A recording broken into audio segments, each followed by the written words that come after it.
The Queen has braved the death of Prince Philip, her husband of 73 years, and appears to be relishing the company of her relatives during engagements and her royal work. Royal commentator Camilla Tomaini noted, while it has only been 12 weeks since the Duke of Edinburgh died, it is not surprising to see Her Majesty positively embracing life.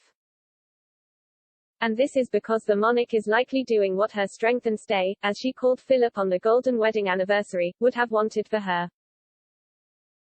In the Telegraph's Your Royal Appointment newsletter, Ms. Tomaini wrote, while it may only be 11 weeks since her beloved husband was laid to rest at Windsor Castle, I'm not surprised to see so many pictures of our beaming Queen, not least as the lifting of COVID restrictions means that she, like the rest of us, is now able to return to some semblance of normality. She continued, those wondering how the Queen can seem so cheerful without her husband of 73 years by her side need only ask themselves one question: what would the Duke of Edinburgh have wanted? Without a shadow of doubt, he would have insisted that his darling, Lilibet, not only keep calm and carry on but positively embrace the life she has left. After everything the country, and indeed the world, has been through over the last 18 months, the one thing we have learned is that life is too short. There is something extremely heartening about this remarkably resilient nonagenarian seeming to savor every single second. Prince Philip died on April 9 at Windsor Castle, just a few weeks before turning 100.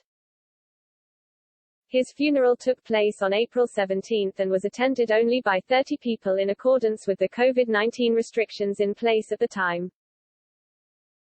The monarch cut a lonely figure as she led by example and sat at least 2 meters away from people who were not in her household.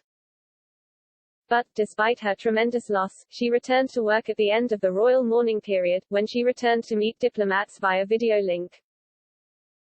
The Queen has been particularly busy over the past few weeks, having resumed face-to-face engagements on top of her day-to-day duties as a monarch.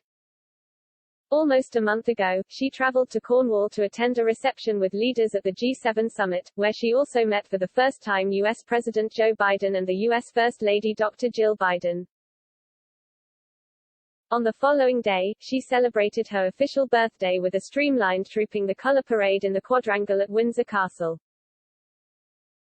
And only 24 hours later she hosted the US presidential couple for tea and a private audience.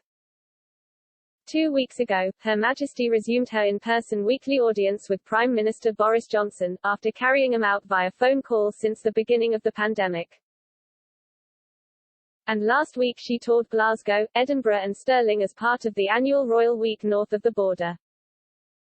The Scottish tour ended on Thursday, but the Queen, rather than taking a break, travelled back to England to attend the first day of the Royal Windsor Horse Show. And on the following day, she hosted German Chancellor Angela Merkel at Windsor Castle. Yesterday, the monarch appeared in high spirits as she visited the set of Coronation Street. Pointedly, while discussing whether Corey's storylines sometimes present some drama, she said, "Well, I suppose life is a trouble." Ms. Tomaini's belief the Queen is behaving as the Duke of Edinburgh would have wanted her to comes after royal commentator Richard Kay said the monarch and the prince had talked about how they would get on if the other passed away. The pair agreed that after a period of mourning they would enjoy what remained of their life, according to Mr. Kay.